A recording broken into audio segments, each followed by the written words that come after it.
ብዙ ከመጀመሪያችን በፊት መጀመሪያ ሁላችሁም እዚህ ቦታ ስለተገኛችሁልን የወጣቶች ችግር፣ የክላይሜት ችግር ወይም ደግሞ የአካባቢ ጥበቃ ችግር በጣም ያሳስበናል ብላችሁ እዚህ ስለተገኛችሁ በጣም እናመሰግናለን። ስሜ ጆዳሄ ይባላል። እንግዲህ ለማታውቁኝ ለአካባቢ ጥበቃ በተለያዩ አይነት ቦታዎች ላይ እገኛለሁ፣ እሰራለሁ። ከኢንፍሉዌንሰርስ የሚባል ሀገር በቀል ሲኤስኦ የመጣሁት እዛ ላይ ሪሰርች እና ፖሊሲ ነኝ። ግን ለዛሬ በተለይ የጠዋቱን ፓርት እንደ ኤምሲ ወይም ደግሞ ሞዴሬተር ሆኜ ነው ማገለግልላችሁ። ስለዚህ የዛሬው የዋናው መጀመሪያ ላይ ምናልባት አንዳንዶቻችሁ ኮንሰፕት ኖቱን አይታችሁታል ብዬ አስባለሁ። ኮንሰፕት ኖቱን እንዳያችሁት አንደርስታንድ ማድረግ የምትችሉት ነገር በዛሬው ዕለት ወጣቶች ስለ አካባቢ ጥበቃ ስለ ክላይሜት ቼንጅ ያገባናል፣ ግዴታ ማሟያ ወይም ደግሞ ከጀርባ ልንቀመጥ ብቻ ሳይሆን እኛም ሀሳባችን ግዴታ መሰማት አለበት መደመጥ አለበት ብለን ስለምናምን እኛም የራሳችንን ፕሮግራም ማዘጋጀት አለብን ብለን ከተለያዩ ድርሻ አካላቶች ጋር በጋራ በመሆን የሰራ ነው። እንግዲህ ከታች እንደምታዩት እነ ኢኮ ጀስቲስ ወይም ደግሞ የስርዓተ ምህዳር ፍትህ ኢትዮጵያ፣ ዩት ፕሪንት፣ ኢደብሊውአይሲኤ፣ የወጣቶች ምክር ቤትና የተለያዩ ዋና ድርጅቶች ከኛ ጋር በመሆን በጋራ ሰርተውታል። ከዚህ በኋላም ደግሞ ከተለያዩ ጋር በደንብ አድርገን እንሰራለን ብለን አስባለን። እንግዲህ ምናልባት ለማታውቁት የተለያዩ ስቴክሆልደሮች አሉ እዚህ ላይ እነ ሲሲኢም የተለያዩ ኦርጋናይዜሽኖች ከኛ ጋርም እየሰሩ ነው። ያው ሞር ወደ ፕሬዘንቴሽኖቹ ወደ ተለያዩ የሚቀርቡት ነገሮች ስንሄድ በደንብ ዲፕሊ ስለ አሁን ቅርብ ጊዜ የነበረውን የኮፕ 29ን ከዛ በኋላም ደግሞ ወደ ኮፕ 30 ምን ነገሮች ይጠበቃሉ፣ ምንስ ነገሮች መሰራት አለባቸው የሚለውን ነገር በደንብ እያፍታታ ነው እንሄዳለን። ኢንቫይት የማደርጋቸውን ሰዎች ተራ በተራ እዚህ ኢንቫይት እንድታደርጉልን እጠይቃለሁ። የመጀመሪያው የሚሆኑት በኋላ ላይ በደንብ ስለሚመለሱልን አቶ እስከዳር ከስርዓተ ምህዳር ፍትህ ኢትዮጵያ መጥቶ ዌልካሚንግ ስፒቻቸውን ያቀርቡልናል። እሺ፣ እንደምን አደራችሁ፣ እንኳን ደህና መጣችሁ። ከኢኮ ጀስቲስ ኢትዮጵያን ያው ብሪፍሊ ኢንትሮዲውስ ከማድረግ ለመጀመር የስርዓተ ምህዳር ፍትህ ኢትዮጵያ በፈረንጆቹ አቆጣጠር ሴፕቴምበር 2020 ጀምሮ በኢንቫይሮንመንታል ራይትስ እና ክላይሜት ጀስቲስ ላይ ለመስራት የተቋቋመ ሎካል ሲቪል ሶሳይቲ ኦርጋናይዜሽን ነው። እንደ ፎከስ ኤሪያ ደግሞ የኢንቫይሮንመንታል ራይትን ሎካሊ ፕሮሞት በማድረግ ክላይሜት ጀስቲስ ላይ ናሽናሊም ኢንተርናሽናሊም በምንሞክራቸው ስራዎች ውስጥ የዩዝ ኢንጌጅመንት ዋና ፎከስ ኤሪያችን ነው። ያው ይሄ የሆነው በምርጫ አይደለም። እንደምታውቁት እንግዲህ ሀገራችን ኢትዮጵያም አህጉራችን አፍሪካም 70% የሆነው የህብረተሰብ ክፍሏ ወጣት ነው። ስለዚህ ቅድም ጆዳሄ ያው ጠቆም ለማድረግ እንደሞከረው እኛ ማይኖሪቲዎች ሆነናል። ከወጣትነት ሊግ ትንሽ የተሻገርነው ሰዎች ማለት ነው። ስለዚህ ኦብቪየስሊ የትኛውም ስራ ወጣቶችን ፎከስ አድርጎ ካልተሰራ ውጤታማ አይሆንም ኦብቪየስሊ። ከዛ ባለፈ ግን ደግሞ ወጣትም ደግሞ መገንዘብ ያለበት ነገር የነገ እጣ ፈንታችንን የሚወስንልን የራሳችን ድምጽ መኖር መቻል አለበት።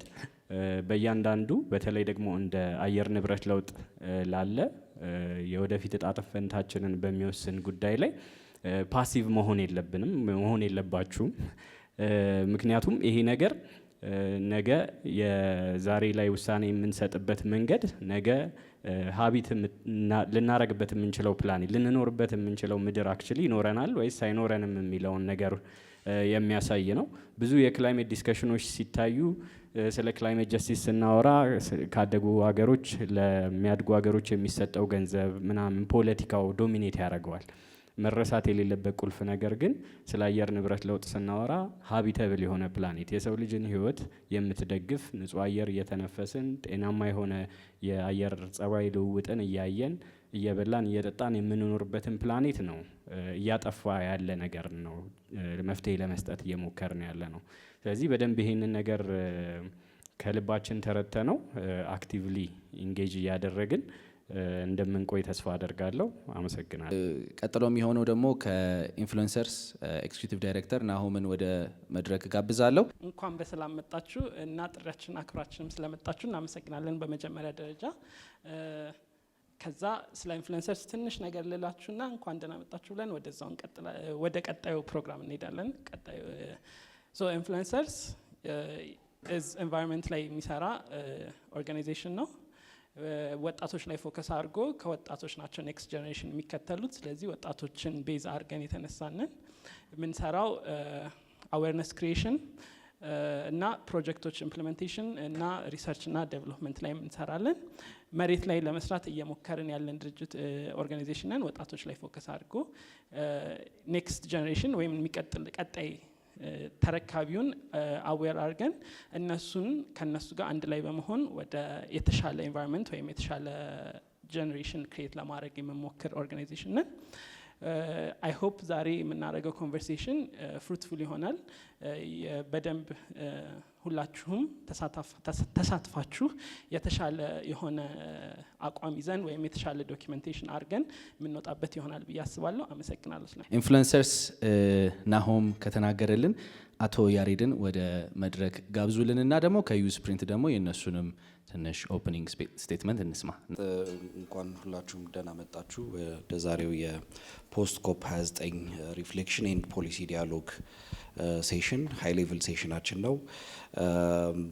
የተከበራችሁ ከመንግስታዊም ተቋም መንግስታዊ ካልሆነም ተቋም የመጣችሁ የተቋማት ተወካዮች እንኳን ደህና መጣችሁ ብዬ መጀመር እፈልጋለሁ። የዛሬው ሴሽን ለኔ በጣም ዲፕ ፐርሰናል ደስታ ነው የሚፈጥርልኝ። በተለይ የወጣቶች ተሳትፎ ከየት ጀምሮ የት እየሄደ እንደሆነ በዚህ ሌቭል ደግሞ የወጣቶች ተሳትፎ ወይም ደግሞ ሙቭመንቱ በዚህ ሌቭል ከፍ በማለቱ በጣም ደስ ብሎኛል። ያ የዛሬው ሴሽናችን የዛ ማሳያ ነው ብዬ አስባለሁ። ሁላችሁም ስለመጣችሁ እጅግ አድርጌ አመሰግናለሁ። በመቀጠል ይህንን ፕሮግራም ለማዘጋጀት ስናስብ ከኛ ጋር ፓርትነር ያደረጉት በተለይ ወጣት ኦርጋናይዜሽኖች፣ ኢንፍሉዌንሰርስ፣ የኢትዮጵያን ውመን ዩዝ ክላይሜት አሴምብሊ፣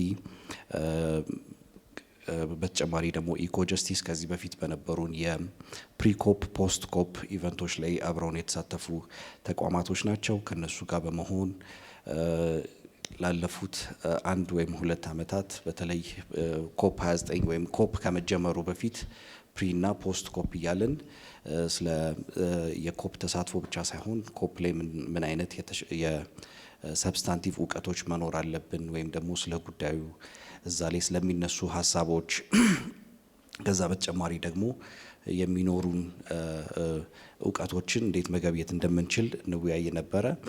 በዚህኛው ደግሞ የበለጠ በዚህኛው ፖስት ኮፕ 28 ላይ ደግሞ ከበፊቱ በበለጠ ደግሞ የኢትዮጵያን ዩዝ ካውንስል ፓርትነር ሆሮ ከኛ ጋር ጆይን በማድረጉ ሁሉንም ፓርትነሮቻችን ኢንፍሉዌንሰርስ፣ ኢደብሊውአይሲኤ፣ ኢኮ ጀስቲስ ኢትዮጵያና የኢትዮጵያን ዩዝ ካውንስልን እጅግ አድርጌ ማመስገን እፈልጋለሁ። የሚቀጥለው እና ዋና ኪኖት ስፒች ሊሰጡልን ወደዚህ ቦታ ጋብዛቸው ከኢትዮጵያ የወጣቶች ምክር ቤት ክቡር አቶ ፉአድ ገና ናቸው። So my good brother and the executive director for the Youth Print, Yared Abeba, and my good friend Jonas, CCC executive director, ladies and gentlemen, fellow youth stakeholders. It's both an honor and privilege to stand before you today as the president of the Ethiopian Youth Council. We gather here to reflect on our participation in COP29 and to engage in this vital discussion regarding our national determined contributions and the pivotal role of the young people in contributing climate change. COP29 was a moment of significant discourse and commitment where nations convened to address the urgent climate crisis confronting our planet. Ethiopia, a nation rich in biodiversity and cultural heritage, played a vital role in these discussions, presenting our unique challenges and aspirations. This platform not only allowed us to share our experience, but also to learn from global leaders and the youth activists who are equally passionate about safeguarding our environment. Ladies and gentlemen, the Ethiopian government has taken bold steps to confront climate change. Through the Green Legacy Initiative, we have launched ambitious reforestation campaigns and emphasized sustainable agricultural practices. These endeavors underscores Ethiopian commitment to achieving a climate resilient society. The Green Legacy Initiative has not only improved our immediate environment, but also served as a beacon of hope for communities nationwide, showcasing how collective efforts can address environmental challenges. Our role extends beyond participation. We are responsible for driving the narrative around climate action. We must influence policies, making sure that our voices are heard in the decision-making process that affect our futures. It's through young people engagement that we can elevate our NDCs to reflect our aspirations for sustainable and resilient world. Ladies and gentlemen, as we engage in today's dialogue, let's explore how we can strengthen our collective actions. Building a climate resilient society means uniting our efforts, government, youth, civil society, and the private sector. Together, we can forge networks of collaborations that leverage our strengths and resources. This is a big opportunity to strategize on how we can integrate the youth perspective into the broader policy framework. We must call for initiatives that empower young people to lead climate action projects, ensuring that their ingenuity and passion are harnessed for long-standing impact. Ladies and gentlemen, to my fellow young people, I urge you to take charge of this vital mission. Let's commit ourselves to the principle of sustainability, advocacy, and innovation. Let's engage, educate, and empower one another as we arise to challenge of climate change. Together, we can ensure that Ethiopia not only meets in its NDCs, but exceeds them, paving the way of a brighter, greener future for all. The time for action is now. Finally, I would like to express my gratitude for your presence and participation in this important dialogue. Let's move forward together with enthusiasm and the resolve to champion the cause of climate resilience for our world and its people. በአማርኛ ትንሽ ቅድም ወንድሜ ጆዳ ያለውን ለማንሳት እንግዲህ ከአቶ ያሬድም ከጆዳዬ ጋር ብዙ ሰዎችን በክላይሜት ቼንጅ ላይ ለመስራት ብዙ ሰዎችን እየተንቀሳቀስን ያለ ነው። we are happy ከእናንተ ጋር ኮላቦሬት አድርገን ይሄኛውን ፕሮግራም ስላዘጋጀን I'm sure ወደፊትም ብዙ ሰዎችን በጋራ እንሰራለን ብለን እናስባለን። ትናንትና which means በኮፕ 29 ማለት ነው በጣም ብዙ ሰዎችን ስትሰሩ ቆይታችኋል። we appreciate your efforts. I hope በዛሬው ዕለት ከሚኒስትሪ ኦፍ ፕላኒንግ ኤንድ ዴቨሎፕመንት እኔ ማውቃቸው ሰዎች አይታዩኝም። እነሱ ኢንጌጅ ቢያደርጉበት ሌሎችም መንግስታዊ የሆኑ የሚመለከታቸው ፓርትነሮች ኢንጌጅ በደንብ ቢያደርጉበት እና if we come up with something concrete, I'm sure ለኮፕ 30 መዘጋጀት ያለብን አሁን ነው። last time እንዳልኳችሁ we are late ለባለፈው አሁን ደግሞ we are still have time አይደለ? ስለዚህ ለኮፕ 30 I'm sure ከትናንትናው ምናልባት እንደ ሀገርም ከዚህ በፊት ከነበሩን ኢንጌጅመንቶች ከፍ ባሉ መጠን እንሳተፋለን ብዬ አስባለሁ። እኛም እንደ ናሽናል ዩዝ ካውንስል ከፕላን ሚኒስትር ጋር ብቻም ሳይሆን ከሌሎች ላይን ሚኒስትሮች ጋር ዳይሬክትሊ ኢሹ ከሚመለከታቸው በበላይነት የዚህኛውን አላቅም። ከዚህ በፊት ግን ኮፕ ላይ ፕራይም ሚኒስትር ኦፊስም ኦንቦርድ ሆነው እየተንቀሳቀሱ ነው ያሉት። ሰው ከፕራይም ሚኒስትር ኦፊስ ነው ብቻ ኦንቦርድ አድርገን የዩዝ ኢንጌጅመንት ከዚህ በፊት ከነበረው የላቀ እንዲሆን አክቲቭ የሆነ ፓርቲሲፔሽን እንዲኖር እናንተም ደግሞ ለሌሎች ወጣቶች ኤክስፒሪየንሳችሁን ሼር የምታደርጉበት ያው እዚህ ጋር አንዳንዶቻችሁ ለእኛ ስላችሁ ክላይሜት ላይ በደንብ ብዙ አቅሙ ለሌለን ለኔጎሽዬሽን ስኪላችን ትንሽ ክፍተት ላለበት በደንብ ኢንሄንስ ከማድረግ አኳያ ቀደም ብለን ብዙ ስራዎችን በጋራ የምንሰራ ይሆናል። በእኛ በኩል ያው ዲቀ ስትራቴጂክ ፓርትነርሺፕ አፌርስ ላይ ያለው ይህንን አሳይመንት ወስደው ከእናንተ ጋር በቅንጅት ይሰራል። በእኛ በኩል የሚያስፈልገውን የፋሲሊቴሽን ሮል በመንግስት በኩል ያለውን ለማስተካከል በዚሁ አጋጣሚ ቃል እንገባላችሁ ይሆናል። ከዛ ውጭ እንግዲህ እኛ እንደ ናሽናል ዩዝ ካውንስል ሳይሆን እንደ ሀገር የጀመርናቸው ስራዎች አሉ። እንደ ሀገር ሲሆንና እንደ ናሽናል ዩዝ ካውንስል ሲሆን የተለያየ ነው አይደለ? እንደ ሀገር የክላይሜት ላይ በደንብ ከመስራት አኳያ በአጋጣሚ ሆኖ ብራዚል ሁለት ትልልቅ ፕሮግራሞችን ሆስት አድርጋለች። አንደኛው የብሪክስ ነው፣ ፕሬዚደንሲውን ይዛለች። ሁለተኛው ደግሞ የኮፕ 29 ያው ወደ 30 ሲመጣ ብራዚል ነች የምታዘጋጀው።